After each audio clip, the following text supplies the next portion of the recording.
जिले की सबसे बड़ी अधिकारी डीएम कनिका मेहरा अपनी बूढ़ी माँ की खास फरमाइश पूरी करने के लिए बाजार पहुंची थी।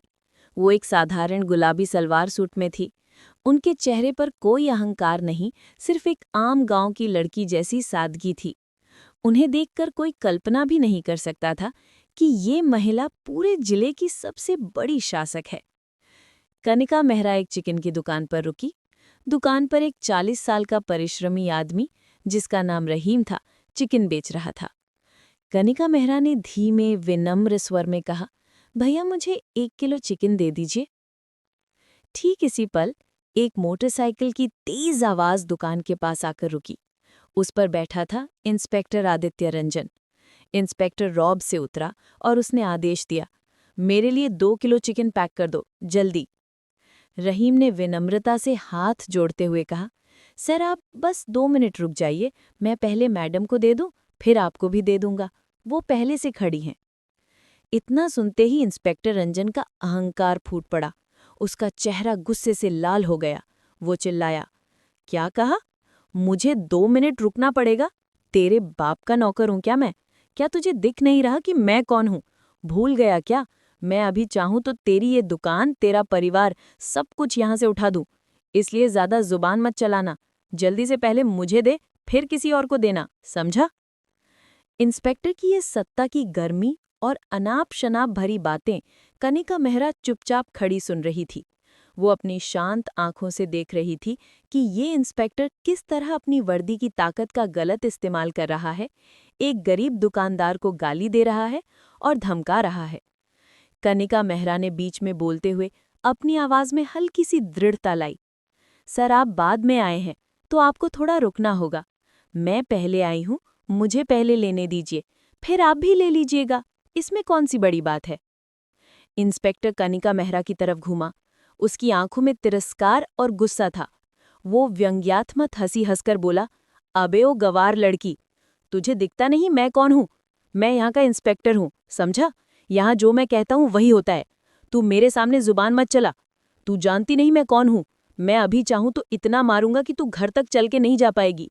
और तू मेरे से जुबान लड़ा रही है। उसने कनिका को घूरते हुए कहा, देखो, तुम पहले आई हो या कोई और आया हो, मुझे कोई फर्क नहीं पड़ता। मुझे बस पहले चाहिए। मुझे बहुत जरूरी काम है, तो यहाँ मेरा दिमाग खराब मत करो, चुप रहो। फिर उसने दुकानदार रहीम की तरफ देखा और चिल्लाया, और तू क्या देख रहा है बे? जल्दी से चिकन पैक कर।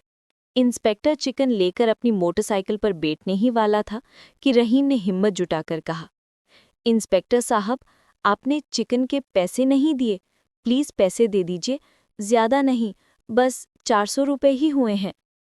ये सुनते ही इंस्पेक्टर का चेहरा शैतान जैसा हो गया। वो गुर्राया, अबे साले, तुझे समझ नहीं आता? तू मुझसे पैसे मांगेगा? मैं यहाँ का इंस्पेक्टर हूँ, समझा? जो मैं बोल रहा हूँ वही कर, वरना अभी तुझे जेल में डाल दूंगा। तेरा परिवार तो भाड़ में जाएगा ही, ऊपर से तू जिंदगी भर जेल में सड़ेगा। इसलिए इसी में तेरी भलाई है कि मुझे फ्री में चिकन दिया कर। और हाँ, कल भी मैं आऊंगा, क्योंकि कल मेरे घर रिश्तेदार आ रहे हैं। कल मुझे ज्यादा चिकन चाहिए, पहले से ही तैयार रखना, वरना इतना मारूंगा कि तू सोच भी नहीं सकता। ये बोलकर इंस्पेक्टर ने तेज एक्सीलरेटर लिया और वहां से चला गया। पास खड़ी कनिका मेहरा इंस्पेक्टर की गुंडागर्दी और उसकी अवैध हरकत को देखकर भी कुछ न कर सकी। वो गुस्से से भरी थी, लेकिन सही समय का इंतजार कर रही थी। कुछ देर चुप रहने के बाद उन्होंने दुकानदार से पूछा, भाई, ये इंस्पेक्टर आपको चिकन के पैसे नहीं देता? ऐसे तो आपको बहुत नुकसान हो गया। क्या ये हमेशा ऐसे ही करता है?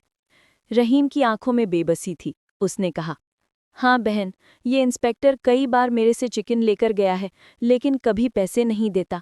अगर मैं कुछ कहता हूँ तो मुझे धमकाता है। कहता है कि तेरी दुकान उठवा दूंगा, तुझे जेल में डाल दूंगा, तेरा परिवार बर्बाद कर दूंगा। ऐसी ऐसी धमकियां देता है कि मैं कुछ बोल ही नहीं पाता। वैसे बहन, आप इन बातों को छोड़िए, ये लीजिए आपका चिकन। डीएम कनिका मेहरा ने अब एक गंभीर और दृढ़ स्वर अपनाया। नहीं भाई, अब छोड़ना नहीं है। इस इंस्पेक्टर को अब अपनी वर्दी छोड़नी पड़ेगी। इसने न जाने कितने लोगों को लूटा है और आगे भी लूटता रहेगा। किसी को भी ये अधिकार नहीं कि वो किसी गरीब पर अत्याचार करे या जुल्म ढाए। ये कानूनन अपराध है और ये इंस्पेक्टर अपनी वर्दी का गलत इस्तेमाल कर रहा है। अब मैं इसे इसके कर्मों का फल दूंगी। इसे सस्पेंड करवाऊंगी और इसकी औकात दिखाऊंगी। रहीम घबरा गया। उसने कांपते हुए कहा, देखिए बहन, ये थाने का इंस्पेक्टर है, कुछ भी कर सकता है। अगर आप इसके खिलाफ जाएंगी तो हो सकता है कि उल्टा आप पर ही कोई बड़ा मामला डाल दे। ऐसे लोगों से उलझना ठीक नहीं है, रहने दीजिए, इनका हिसाब तो ऊपर वाला ही करेगा। कनिका मेहरा की आंखों में अब डर नहीं, बल्कि न्याय की ज्वाला थी। वो शांत लेकिन निर्भीक स्वर में बोली, हाँ, ऊपर वाला तो है ही, लेकिन मैं कोई साधारण लड़की नहीं हूँ। मैं इस जिले की सबसे बड़ी अधिकारी डीएम कनिका मेहरा हूँ। मैं जब चाहूँ इस इंस्पेक्टर को सस्पेंड करवा सकती हूँ।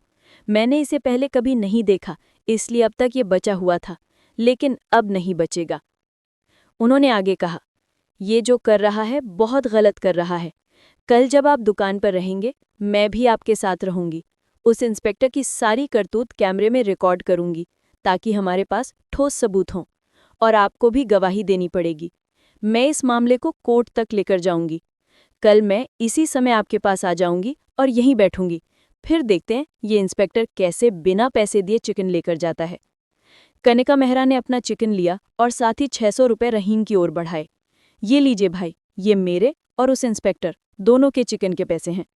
रहीम चौंक गया। आप उसके पैसे क्यों दे रही हैं बहन? रहने दीजिए, आप अपने पैसे दीजिए, उसका मैं देख लूंगा। कनिका मुस्कुराई और बोली, देखो भाई, मैं तुम्हें उसके पैसे इसलिए दे रही हूं ताकि तुम्हें आज नुकसान ना हो। रख लीजिए, काम आएंगे। ये कहकर कनिका मेहरा ने पैसे दिए और घर चली गईं। उन्होंने अगले दिन का बेसब्री से इंतजार किया। अगले दिन सुबह सुबह कनिका दुकान पर पहुंच गईं और एक साधारण ग्राहक की तरह चुपचाप बैठ गईं। दोनों इंस्पेक्टर का इंतजार करने लगे। कनिका ने दुकान के सामने एक छोटा सा हिडन कैमरा लगाया था, जो एक डिब्बे में छिपा था, ताकि इंस्पेक्टर की हर करतूत रिकॉर्ड हो सके और उनके पास ठोस सबूत रहे। करीब 1.5 घंटे बाद इंस्पेक्टर आदित्य रंजन अपनी मोटरसाइकिल से आया। उतरते ही उसने रहीम से कहा, चिकन पैक करके रखा या नहीं? कल मैं तुझे बोलकर गया था कि तैयार रखना। कहाँ है मेरा चिकन? जल्दी दे, मेरे मेहमान आ चुके हैं। इतने में उसकी नज़र कनिका मेहरा पर पड़ी। वो हल्के व्यंग में हंसते हुए बोला, अरे, ये लड़की आज फिर यहाँ क्या कर रही है? कहीं ये दुकानदार के साथ तेरा... इतना कहकर वो रुका और फिर बोला, अच्छा वैसे ये दुकानदार तेरा कौन लगता है जो तू आज फिर यहाँ बैठी हुई है? कनिका ने शांत और गंभीर स्वर में जवाब दिया, दुकानदार मेरा भाई है, और फालतू की बातें मत कीजिए, अपना काम कीजिए। इतने में रहीम ने चिकन पैक करके इंस्पेक्टर को थमा दिया। इंस्पेक्टर जैसे ही चिकन लेकर मोटरसाइकिल की तरफ बढ़ा, रहीम ने गले में हिम्मत भरकर कहा, सर, चिकन के पैसे। ये सुनते ही इंस्पेक्टर का पारा चढ़ गया।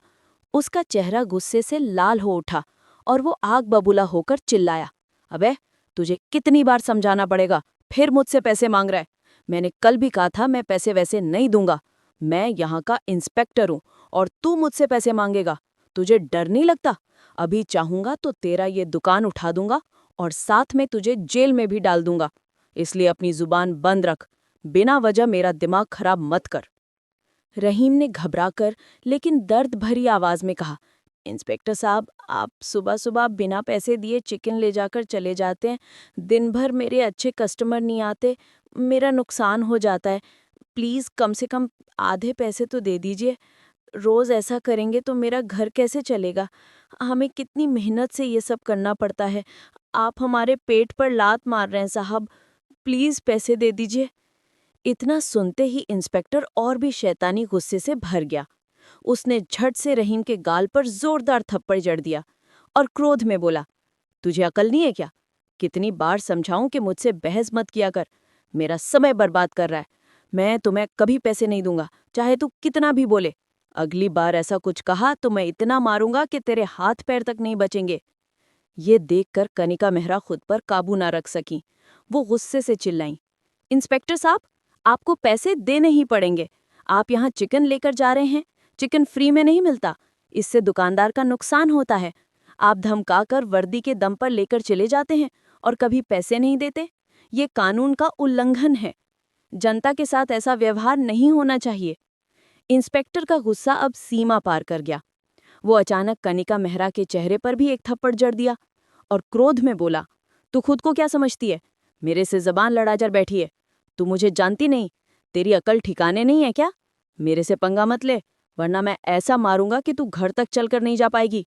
और हाँ, ये दुकान तेरा नहीं है, तो यहाँ दिमाग मत लगाया कर। हमारे बीच में मत बोल, वरना फिर थप्पड़ पड़ेगा, समझी? चुपचाप खड़ी रह। कनिका मन ही मन सोच रही थी, अब तो ये इंस्पेक्टर बचने योग्य नहीं है। कैमरे में सारी रिकॉर्डिंग हो रही है। इंस्पेक्टर जो भी कर रहा है सब कुछ लोगों के सामने आएगा और उसे इस तरह बेनकाब किया जाएगा कि वो शर्म के मारे मुंह तक नहीं दिखा पाएगा, और सस्पेंड तो होगा ही। वो इंस्पेक्टर की ओर देखकर बोली, देखिए इंस्पेक्टर साहब, आप अपनी हद में रहें। ये एक आम जनता की दुकान है और आप यहाँ मुफ्त में सामान नहीं ले सकते, आपको पैसे देने होंगे। कहीं भी कानून में ये नहीं लिखा कि आप अधिकारी होने के नाते किसी दुकान से बिना पैसे के सामान ले सकते हैं। आप गरीबों के पेट पर लात मार रहे हैं। ये अन्याय है और किसी भी तरह से स्वीकार्य नहीं है। इंस्पेक्टर ने दुकानदार की तरफ देखा और धमकाते हुए कहा, अब समझा ये कौन है बे, और यहाँ मुझसे जबान लड़ा रही है? तुझे डर नहीं लगता? तू यहाँ से भाग ले, वरना तेरे साथ साथ तू भी जेल जाएगा, समझा? इतना कहकर इंस्पेक्टर चिकन हाथ में लेकर मोटरसाइकिल पर बैठ गया और रफू चक्कर हो गया। इंस्पेक्टर के जाने के बाद कनिका मेहरा ने शांत होकर कहा, अब वो सीसीटीवी कैमरा निकाल दीजिए। रहीम ने कैमरा निकाल दिया। कनिका ने कहा, कल मैं इस मामले को कोर्ट तक लेकर जाऊंगी। आज का काम यह है कि मैं ऑफिस जाऊंगी और एएसपी मैडम नेहा शर्मा से बात करके इस इंस्पेक्टर को सस्पेंड करवाने की तैयारी करूंगी। आप गवाही के लिए तैयार रहिए। रहीम ने टेप पर हाथ रखकर आंखों में कृतज्ञता लिए कहा, हाँ बहन ठीक है, जब आप कॉल करेंगी मैं आ जाऊंगा गवाही देने के लिए। आप बेफिक्र रहिए, मैं आपके साथ खड़ा हूँ। कनिका सीधे घर पहुंची और फिर अपने ऑफिस निकल पड़ी। ऑफिस पहुंचकर उन्होंने वीडियो रिकॉर्डिंग देखी। मन ही मन उनका गुस्सा और बढ़ गया। उन्होंने तुरंत एएसपी ऑफिस में कॉल किया और एएसपी मैडम नेहा शर्मा को डीएम ऑफिस बुलाया। कुछ ही मिनटों में नेहा शर्मा डीएम ऑफिस पहुंच गई। कनिका मेहरा ने दुकान पर हुई सारी घटना नेहा शर्मा को बताई। ये सुनकर नेहा भी क्रोधित हो गई। कनिका ने वीडियो रिकॉर्डिंग दिखाई। दुकान पर हुई सारी वारदात कैमरे में साफ रिकॉर्ड थी। ये देखकर नेहा शर्मा बोली, ये तो इंस्पेक्टर ने बहुत गलत किया है। इस दुकानदार के साथ इतना गलत व्यवहार, और इतना ही नहीं, इन्होंने एक महिला अधिकारी पर भी हाथ उठाया। ये कानूनी अपराध है। किसी लड़की पर हाथ उठाना कानून के खिलाफ है। मैंने कभी नहीं सोचा था कि हमारे थाने में ऐसे इंस्पेक्टर होंगे। खैर, आपने सही किया कि आपने सबूत इकट्ठा किए हैं। अब मैं इसे सस्पेंड कराऊंगी। नेहा शर्मा ने तुरंत आदेश दिया और एक इंस्पेक्टर को ये रिपोर्ट तैयार करने का निर्देश दिया। उन्होंने कहा कि सस्पेंड का लेटर और शिकायत का प्रपत्र तुरंत तैयार किया जाए। कनिका ने कहा, ठीक है, पर अभी आप इंस्पेक्टर के खिलाफ तुरंत रिपोर्ट और सस्पेंड का लेटर तैयार कर दीजिए। कल ही मैं इस मामले को कोर्ट तक लेकर जाऊंगी और उसे पूरे शहर के सामने सस्पेंड करवाऊंगी। नेहा शर्मा ने आश्वस्त स्वर में कहा, हाँ ठीक है। ये कहकर उन्होंने तुरंत कार्यवाही शुरू करवा दी और इंस्पेक्टर आदित्य रंजन के खिलाफ ठोस रिपोर्ट तैयार करवाई। दूसरे दिन ये मामला कोर्ट तक पहुंच गया। सुबह से ही कोर्ट में भीड़ लगी थी। पूरे शहर में चर्चा थी कि आज उस इंस्पेक्टर का केस है जिसने एक गरीब दुकानदार और डीएम कनिका मेहरा के साथ बदसलूकी की थी। कोर्ट के बाहर मीडिया वाले कैमरे लिए खड़े थे। जज साहब आ चुके थे। कनिका मेहरा एक सादा कुर्ता पहनकर अपने वकील के साथ आईं। उनका चेहरा शांत था, लेकिन उनकी आंखों में न्याय की दृढ़ता दिख रही थी। दुकानदार रहीम भी वहीं था। उधर इंस्पेक्टर आदित्य रंजन, जो पहले बहुत रौब में घूमता था, आज कोर्ट में नीचे झुका हुआ बैठा था। चेहरे पर घबराहट साफ नजर आ रही थी। जज ने कहा, आज हम ये तय करेंगे कि इंस्पेक्टर ने वाकई अपने पद का गलत इस्तेमाल किया या नहीं, और अगर किया है तो उसे क्या सजा दी जाए। सबसे पहले सरकारी वकील ने वो सीसीटीवी वीडियो दिखाया जो कनिका ने दुकान से निकलवाया था। वीडियो कोर्ट की बड़ी स्क्रीन पर चला। सब खामोश होकर देखने लगे। वीडियो में साफ दिख रहा था इंस्पेक्टर कैसे दुकानदार से चिकन उठाता है, पैसे नहीं देता, धमकाता है और अंत में कनिका मेहरा को थप्पड़ मारता है। वीडियो खत्म हुआ तो कोर्ट में गहरा सन्नाटा छा गया। जज ने गहरी सांस ली और बोले, जो देखा गया है वो बहुत गंभीर है। अब कनिका मेहरा को गवाह के तौर पर बुलाया गया। कनिका ने शांत लेकिन मजबूत आवाज में कहा, माननीय जज साहब, मैंने सब अपनी आंखों से देखा। इंस्पेक्टर ने न सिर्फ दुकानदार को धमकाया बल्कि मुझ पर भी हाथ उठाया। अगर ऐसे अफसरों को नहीं रोका गया तो आम जनता पर अत्याचार बढ़ते रहेंगे। इसके बाद दुकानदार रहीम की बारी आई। वो थोड़ा कांपते हुए बोला, साहब, मैं गरीब आदमी हूं। उस दिन बस यही कहा था कि पैसे दे दीजिए तो उसने गुस्से में थप्पड़ मार दिया। डर के मारे कुछ नहीं बोला, लेकिन जब मैडम ने वीडियो निकाल लिया तो हिम्मत आई। बचाव पक्ष के वकील ने कहा, मेरे मुवक्किल ने जानबूझकर कुछ नहीं किया। वो उस दिन बहुत तनाव में था, भीड़ जमा हो गई थी, बस गुस्से में गलती हो गई। इसे अपराध नहीं कहा जा सकता। जज ने बीच में रोककर पूछा, क्या गुस्सा आने पर कोई भी इंस्पेक्टर किसी को थप्पड़ मार सकता है? क्या कानून का रखवाला ही कानून तोड़ेगा? बचाव वकील चुप हो गया। अब अदालत में फैसला सुनाने का वक्त आ गया था। जज ने कहा, अदालत के सामने सारे सबूत साफ हैं। इंस्पेक्टर आदित्य रंजन ने अपने पद का दुरुपयोग किया है। उसने आम नागरिक को धमकाया, मारा और सरकारी पद की गरिमा को ठेस पहुंचाई। ये सिर्फ बदसलूकी नहीं बल्कि कानून के खिलाफ अपराध है। जज ने आगे कहा, कानून सबके लिए बराबर है, चाहे वो आम आदमी हो या पुलिस अफसर। अगर कोई अपने पद का इस्तेमाल गलत काम के लिए करता है तो उसे सजा जरूर मिलेगी। इसके बाद उन्होंने ऐतिहासिक आदेश सुनाया। इंस्पेक्टर आदित्य रंजन को उसके पद से तुरंत सस्पेंड किया जाता है। साथ ही अदालत उसे 3 साल की सजा और जुर्माना सुनाती है। विभाग को आदेश है कि उसे हिरासत में लेकर जेल भेजा जाए और उसके खिलाफ आगे भी जांच जारी रखी जाए। ये सुनते ही इंस्पेक्टर का चेहरा उतर गया। पुलिस के 2 सिपाही आगे आए। उन्होंने उसे हथकड़ी लगाई। कनिका मेहरा ने राहत की सांस ली। रहीम की आंखों में आंसू थे, लेकिन वे खुशी के आंसू थे। बाहर मीडिया ने कनिका से पूछा, मैडम, अब आप क्या कहेंगी? कनिका बोली, मैं बस इतना कहना चाहती हूं कि अब किसी गरीब को डरने की जरूरत नहीं है। कानून सबके लिए एक जैसा है। अगर कोई अधिकारी गलत करेगा तो उसके खिलाफ भी कार्रवाई होगी। शहर में यह खबर आग की तरह फैल गई। कोर्ट का यह फैसला सिर्फ एक आदमी के लिए नहीं बल्कि पूरे शहर के लिए न्याय की मिसाल बन गया। कनिका मेहरा और रहीम दोनों के चेहरे पर सुकून था, क्योंकि उन्होंने डर के खिलाफ लड़कर न्याय पाया था।